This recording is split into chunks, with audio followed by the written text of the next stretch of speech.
Okay, good morning, everybody. Thank you for coming to the HPC Advisory Council. My name is Tom Kruger, and I'm with Intel Corporation. And it's my honor, actually, to introduce our next topic. It's 0 to 60 with Intel HPC Orchestrator.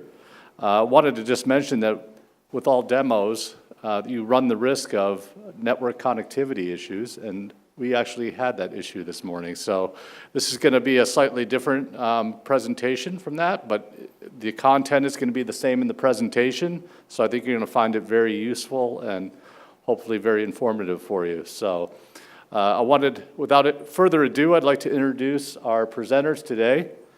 First of all, the person that's going to be manning the demo installation here is Delorante Reedus. And Delorante is a graduate student here at Stanford University. So please welcome Delorante.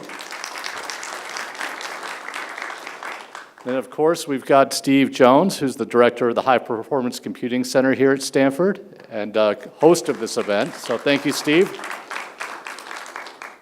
And then lastly, but not least, we have our own David Lombard, who's our chief software architect at Intel Corporation for Intel HPC Orchestrator. So thank you very much for your time. Enjoy the presentation. So this presentation is going to be a presentation plus a demo installation of OpenHPC. As I say, we're going to do the demo. I'm going to talk about Intel HPC Orchestrator and OpenHPC. They are related. We're going to walk through an installation that Delorante, I'll describe the installation that Delorante is going to go through that you'll be able to see live. So if you want to watch something much more interesting, you can look over there. I'll talk about some tools that are in it, Parallel Studio, module support, which are very important to HPC centers and HPC users, management and maintenance, workload management, including some of the things you've heard about, some third-party packages, and then we'll go back to the demo and see the cluster that was just built as we're talking. So with that, Steve, would you like to describe what people will see, or somebody? Good afternoon, everyone. As was said before, my name is Delorante Reedus. I'm a software engineer at the Stanford HPCC. Today, we're going to be performing an installation of OpenHPC on CentOS 7.2 platform. To do this, there is usually a setup script in which a person could just easily run. However, to show the manual process itself, we're going to be walking through each individual command with maybe sometimes a side note with what's actually going on behind the scenes. All right, thank you very much. So as I said, while I'm talking and droning on, Delorante will be building that system. So Intel HPC Orchestrator and OpenHPC, as I said, they are related. They're both of these activities are, one is a product and one is an open source project under Linux Foundation. But both of these were started as part of what Intel calls its scalable system framework.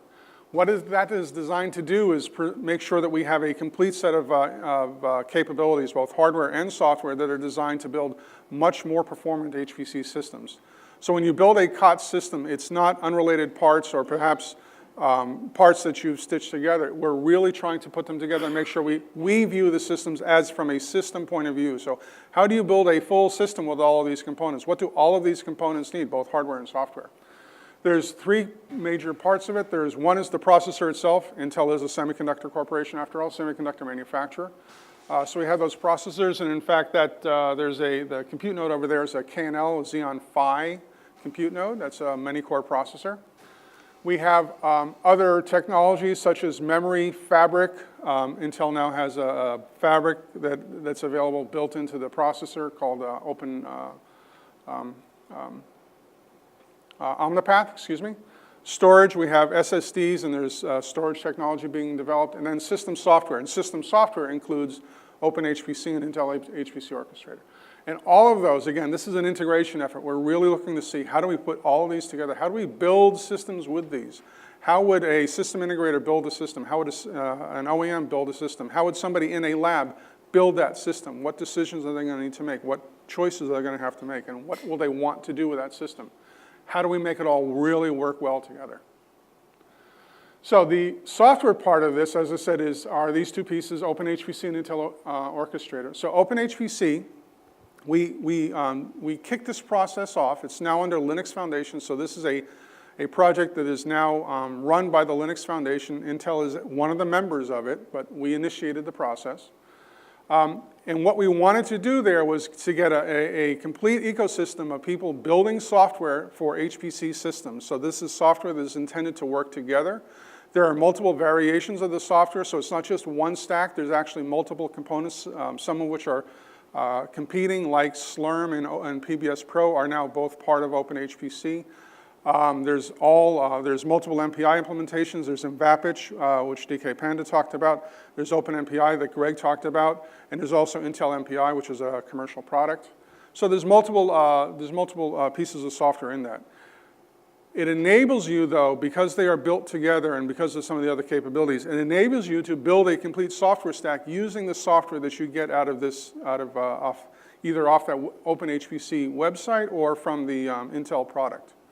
Both of them will give you a system. The Intel HPC Orchestrator, as I'll describe before, is a curated version of a subset of OpenHPC. It's not all of it, it's a curated version of it. But the things that are in Intel HPC Orchestrators, there's very strong overlap with OpenHPC. All of those things are put together to build this complete software experience that we're trying to put together. So, OpenHPC, let's start with a community version. So this is as I said, this is a community effort. It's now run by Linux Foundation. It was launched at SC15, I believe, is when it was launched or thereabouts. We were talking with various members of the community before that, getting interest in it. So we put together the software stack, working with the members of the community. We worked with Linux Foundation to make sure it had the right licenses. It is a complete open source offering. Again, this is curated by Linux Foundation, or this is driven by Linux Foundation. It is one of their organizations, so we come under their rules and boundaries and limitations about how open source software is put together. And it's designed to build a cluster like that, the typical COTS cluster, where you have, there's a master node, there are compute nodes, there could be storage, Lustre storage, Lustre servers are supported by it directly. There's a network, there's an application network, there's an Ethernet network for management. So the typical system that you'd like to put together. Again, the whole point of this is to provide a single place where you can go and you can develop software. You want to develop software for the HPC ecosystem, you can develop it on top of OpenHPC. You can just say, I want to use OpenHPC as my basis, or you could say, I would like to get my software incorporated into OpenHPC. So for example, Singularity is something that is now being considered by the OpenHPC community for inclusion into a future version of OpenHPC. There's a well-documented nomination process where if you have some software you'd like to have put in, you can describe it, and the community, the technical steering committee, will evaluate it. Will evaluate that software. And Intel is a member, but there are many other members. I'll show you some of their names in a little bit. So that's what OpenHPC is at the high level. There's a lot of organizations involved. This was updated for January 17. So as you can see, there's a lot of organizations. Both SUSE and Red Hat. We support both SLES and RHEL and CentOS. So they're available. We actually, Intel HPC Orchestrator will actually provide SLES if you like it.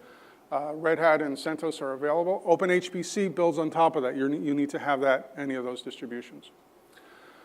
And you can see national labs, you can see commercial software providers, you can see OEMs, you can see all manner of organizations that are involved in OpenHPC.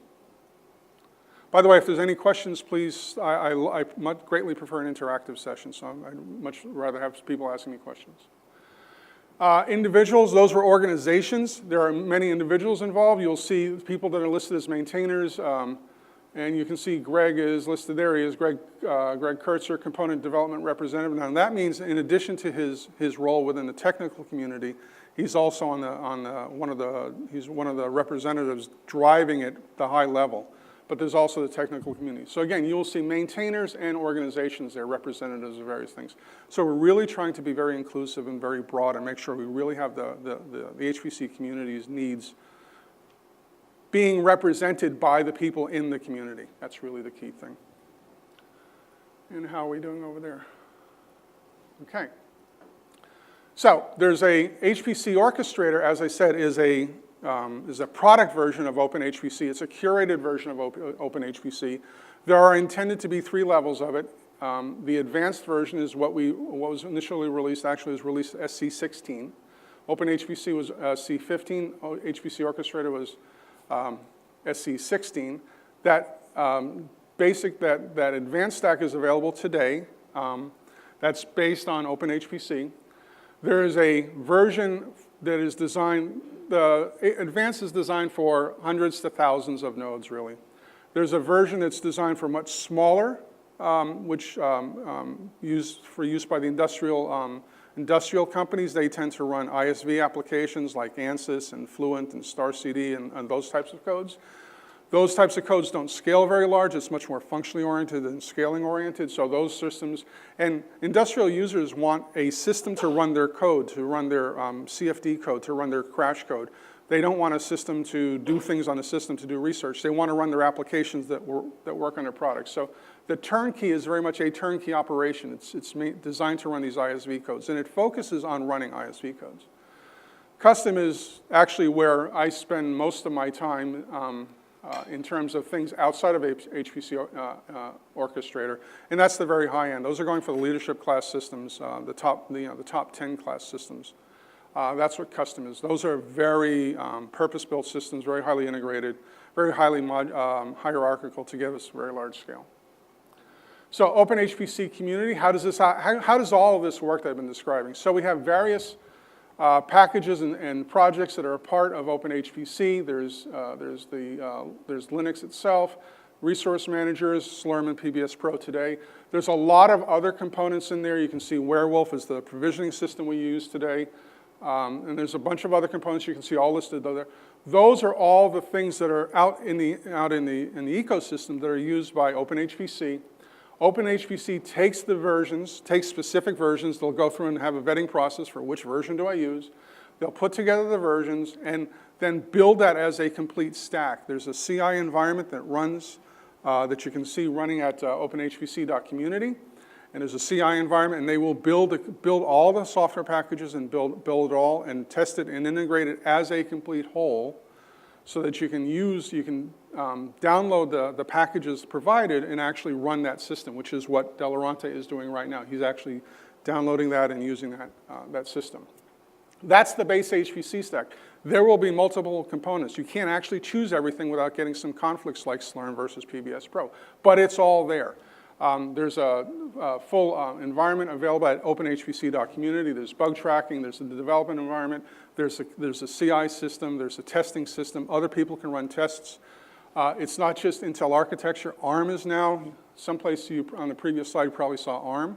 ARM is now an OpenHPC architecture and supported by OpenHPC. Again, we want this to be the community. It's really important to Intel that it's the community. So that's why we set it up, and that's why it's part of Linux Foundation. It's not something we drive anymore. We merely contribute to it and participate in it. From that base stack, we have Intel HPC Orchestrator, which is a product that we sell. So this is a supported product with support, with larger levels of validation, with larger scale out, and some other things like that built around what do we do with that, along with the curation of the software. We pick very specific software to use in it. But OEMs could build things out of it. You could build your own version of it. Anybody can take that OpenHPC stack and use it as a basis for their software development or for their software operations, HPC systems. Intel HPC Orchestrator, as I said, what it does is it takes all that code, we curate it, and then we validate it to specific scales. Intel HPC Orchestrator has been tested up to 2,000 nodes.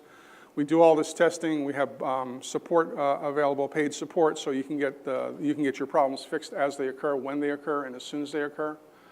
In fact, the support manager happens to be sitting in the audience.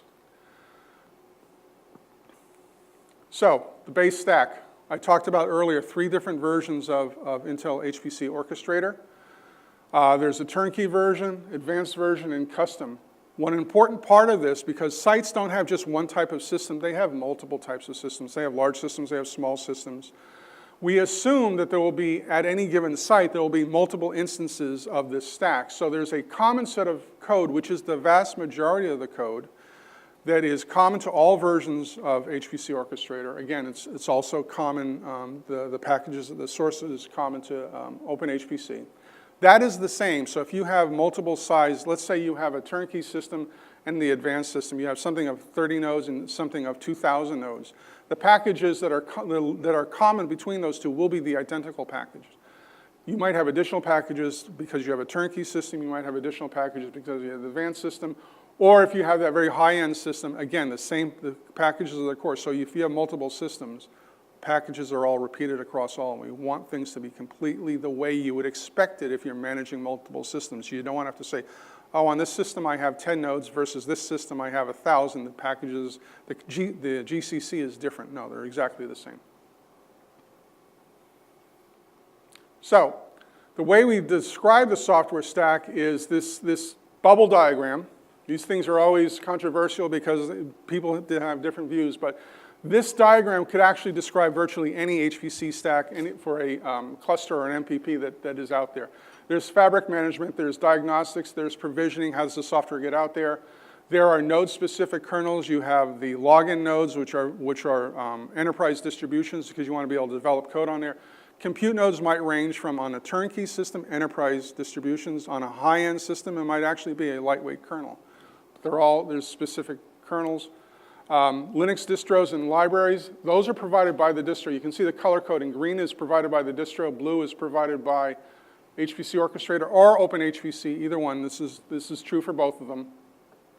And then the applications, whatever your applications are, they sit on top of that. So you can see that we've actually gone through a lot of it. Software development toolchain, I want to talk a little bit about that because we actually provide OpenHPC and Intel HPC Orchestrator actually provide their own versions of the GCC because what we've done is we've mimicked the behavior of HPC sites, which is there's the compilers, there's GCC that you get with the distro, with the enterprise distro, which is an older version of the compiler. Most sites want the latest version, and not just the one latest version, they want multiple versions. I'll talk about multiple versions in a second, but the key is that OpenHPC and Orchestrator both provide their own versions of the compiler that are the most latest versions of the compiler. You can use the distro-provided versions for, say, daemons and other things that you want. I want the latest. I want what's provided by the distro because I'm less sensitive to performance. But if you're very sensitive to performance, you probably want the latest version of the compilers to get on the latest versions of the processor or the best levels of optimization. So we provide our own versions of the compiler built on that's on top of the distro. Parallel libraries, parallel runtimes, optimized I/O libraries like NetCDF and those types of things. I/O services would include the Lustre clients, workload manager, Slurm and PBS Pro, monitoring and control. So those are all the groups of software that's involved. Another thing we talk about is, I don't know if I can get that light. Here we go. Overlay and pub sub networks. One of the things that's important to an HPC system is scalability of operations. So we provide basic operations to be able to run overlay networks. MRNet is an example of an overlay network. It's a hierarchical structure that allows us to get very highly scalable operations. So what you've been seeing over there, if you've been watching that, is an installation of OpenHPC. OpenHPC provides documentation. This is actually a screenshot of an earlier document. It's version 1. But it's got, you can't quite read that. But anyway, at any event, it goes through all the entire installation process for installing OpenHPC. That system is a microcosm of our largest system right here. We've got compute nodes, we've got a master node, compute nodes, networking. This is just running Ethernet. It's not running an advanced network. But it relies on Werewolf for provisioning, so it does PXE boot, stateless compute nodes, because that's the typical way that we'll run a system. You could have Lustre involved. There's a script that you can use and set up various things that define the system, out-of-band management, NTP, the external network, the data center, the LAN, the internal network that's private to the system, the types of things that we're expecting an administrator will install OpenHPC. So those types of things are all described. Installation, at one point, De Laurenti installed CentOS, and then he started connecting OpenHPCs. Whoops, sorry about that. So at some point, he pointed to the repository that's at GitHub. This is for OpenHPC. He pointed to that. He identified that. He started, I see I have some formatting problems. He started installing software on it. So you can see installing OpenHPC base, installing Werewolf, installing PBS Pro. Very transparent about all this. We want you to understand how it's going along. And then starts installing packages. So there's installation documents. Oops, sorry about that. Installation documents. The input that you would define the system, and then, if I can start doing this, then a script is provided that will do the installation. As Steve mentioned, Delorante is doing the installation by hand by copying commands from that script onto the screen. The script is very, very purposeful like that it's exactly the types of commands, so you can do a cut and paste. But that script will also do all of it. And that script this is actually very important to OpenHPC and Intel Orchestrator. What this script does is, this is how their continuous integration system builds and evaluates the software. Every time a build is done on a daily basis, clusters are built automatically as part of the CI process. So it's not a case that we build a software and then somebody will come along and test it. Every day, it's not a every commit time, it's once a day. The entire system is built and driven through these installation scripts. So we're very confident about the state of the software because of that process that involves running hundreds and tens, I think we're over hundreds of hours of testing now on Intel, on OpenHPC, and even larger on Orchestrator. So again, that's the purpose of these scripts, these recipes, so they can be built into the integration. So I think we just had a boot of a compute node that's probably going to do a Pixie boot soon. As the turbines wind up and we're ready for launch. Tools that are provided, Parallel Studio. This is a set of tools that Intel provides. We're very proud of them. They're very high performance. Compilers, math kernel libraries, MPI implementations. These are very commonly used on HPC systems because the compilers are really intended to drive maximum performance out of the processor. That's our goal, and that's what the compiler teams are measured on. You can see the standard tools that are used. In HPC, yes, Fortran, absolutely, Python. You'll see Java in some of the, especially in some of the more ISV-oriented codes, C++ and C. The standards, OpenMP, MPI. OpenMP is shared memory parallelism, very commonly used. MPI is distributed parallelism. Greg was talking about that runs across nodes. And then TBB are the building blocks. We have additional support for the Xeon Phi and our new instructions. One of the things that you can also get, we've done a lot of work on the Python interpreter to improve its performance. So if you have a lot of Python code, you can actually see it perform much faster by using the Python interpreter that is provided by Parallel Studio. And then this is just showing the stacking in all the usual suspects of MKL, Math Kernel Library. Data analytics, this is for machine learning. This is a set of libraries for machine learning. Performance profiles, so this is microarchitectural tuning. You can actually look at your code. What is it doing? How does it run on this processor? Inspector does memory and thread checking, memory correctness, threading correctness. Various other tools. MPI library, performance primitives, the compilers, and then there's the distribution for Python.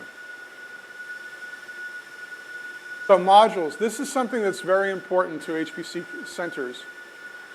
This is the notion of, Greg was talking about having different sets of libraries. One of a more traditional approach to that has been the use of modules. What modules does is it allows you to have a set of libraries and binaries on your system that you can say, I want to use, say, I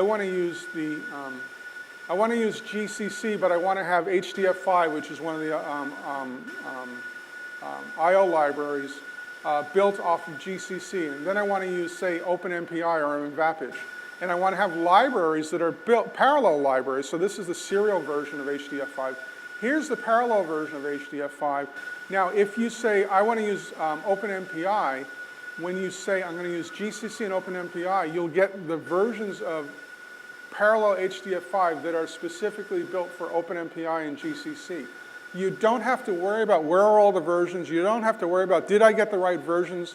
If you have multiple versions in terms of younger and older and younger versions, you can get all of those. So this is a very common way that HPC centers organize the various types of software you'd want to be running on that system, the various one compiler suite versus another, the GNU compilers versus the Intel compilers, and then the multiple MPI implementations. So the result of this is we have software that is built against the distro-provided compilers. We have software that's built against the compilers, serial software that's built against specific compilers, and then we have parallel compilers, software that's built against the combination or the cross-product of the compiler and the MPI implementation. So what OpenHPC and Orchestrator both do are provide 6 versions of all these routines. So all you have to do is go onto the system, say, I'm going to use GCC this version, I'm going to use OpenMPI that version, and those libraries will suddenly show up in your environment that are appropriate for that choice of OpenMPI and GCC. And if you want to change something, you simply say, I want to use a different compiler.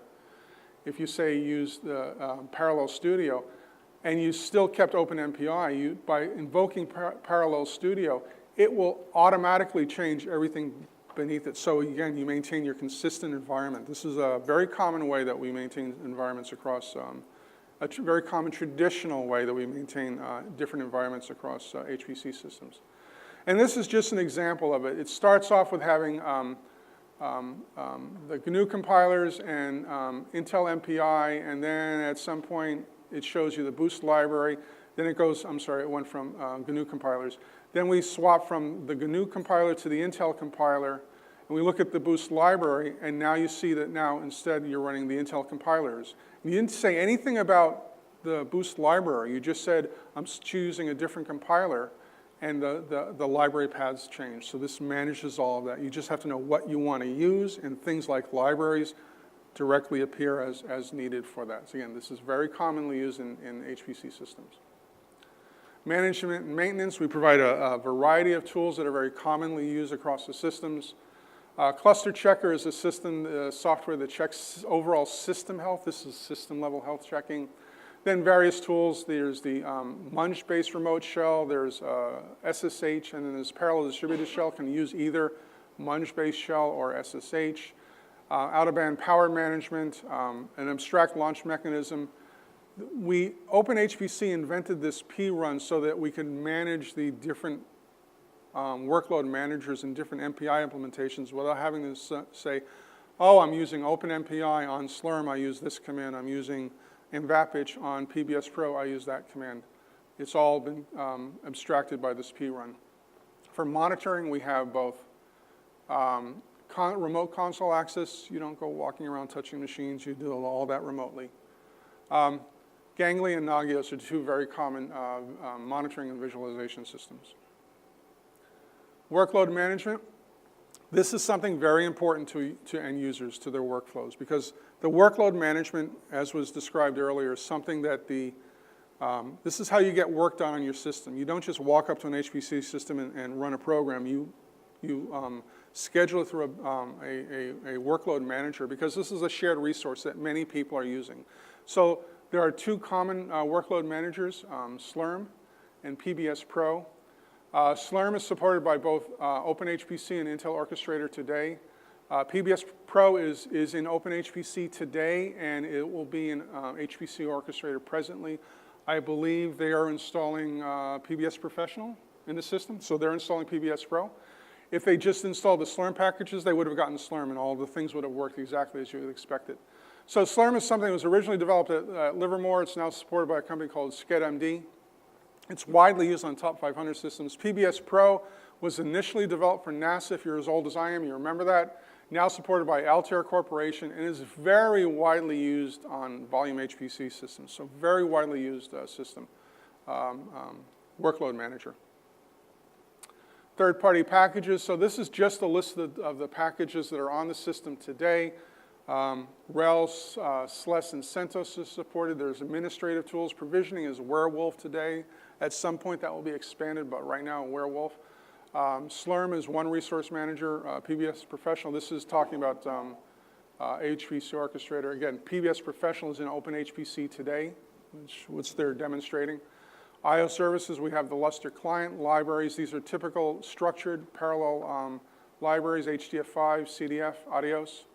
Compilers, the whole GNU suite is available, and Intel Parallel Studio suites are available. MPI implementations, OpenMPI, MVAPIC, and Intel MPI.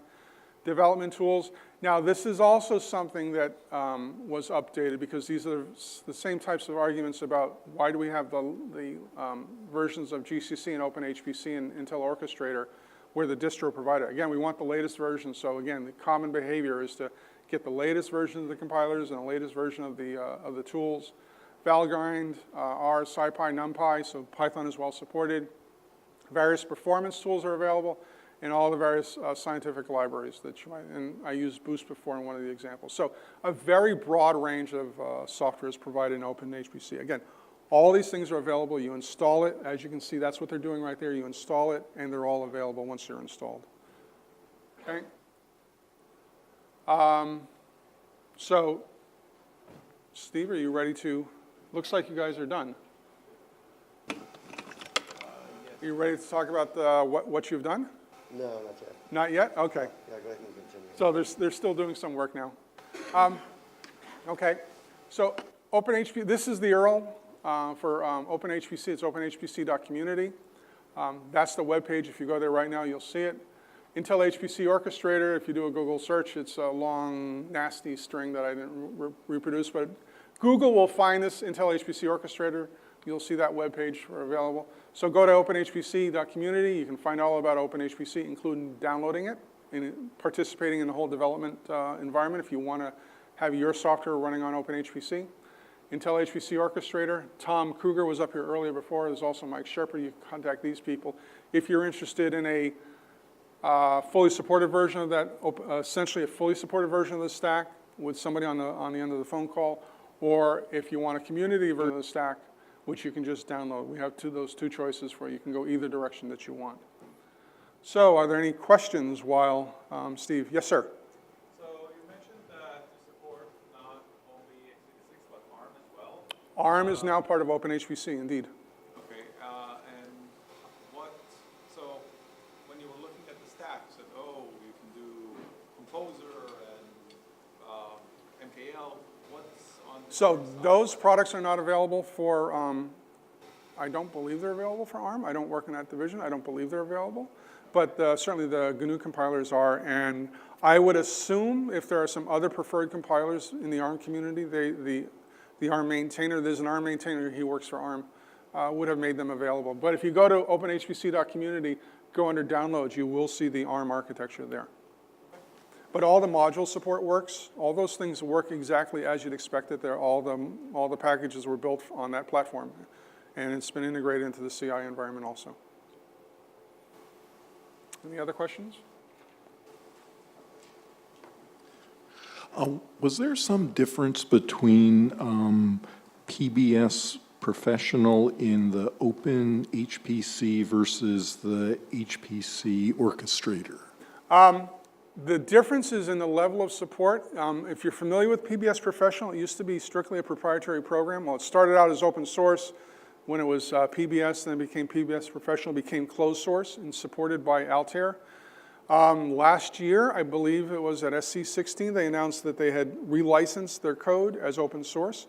So the version that you get in, it's actually the same, they tell me it's the exact same software in OpenHPC and in HPC Orchestrator. OpenHPC, it's the community version, so you can get support by going to a mailing list. I don't know if you can download that and get a support contract. You could ask Altair about that. But HPC Orchestrator is the commercially supported version, but they insist it's the exact same code that goes into both. Well, there's probably some differences they have in terms of some capabilities. They might have some in the supported version that aren't in the unsupported. But again, SC16, Altair open sourced all of PBS Professional, and that's what's included in OpenHPC. So you can get all those sources from Altair. What happens is when the CI system for OpenHPC builds, it doesn't maintain any of the sources on its own. the CI system will go fetch the sources from, uses SUSE's open build service as the build environment for building OpenHPC. Actually, Intel Orchestrator does also. But the OBS instance that is running for OpenHPC will fetch the software, fetch the sources from all of the packages that are included in OpenHPC, build them, package them up, and generate the binaries, then run all the CI against it. So the PBS Professional that's in OpenHPC is fetched from Altair at the time that that release is built. And right now, release 1.2 is available from OpenHPC. And that's where you can find that built community version of PBS Professional. Did that answer your question? Yeah. Okay, thank you. Are there any other questions? Does Orchestrator have its own job scheduler aside from PBS? No, no. We really want to use the tools that the community uses. Workload managers, like editors, are people are very particular about workload managers. So no, it does not. Right now, it's got Slurm and PBS Professional. There are other workload managers used in the HPC community that will be incorporated at some point, both into OpenHPC and into HPC Orchestrator. OpenHPC, there is a software nomination process. If you go to that website, I think under development, if you click there, you'll find a way to say, I would like my software project incorporated. You submit a package that gets evaluated by the technical steering committee. You can see some of the maintainers on those earlier slides will evaluate the package.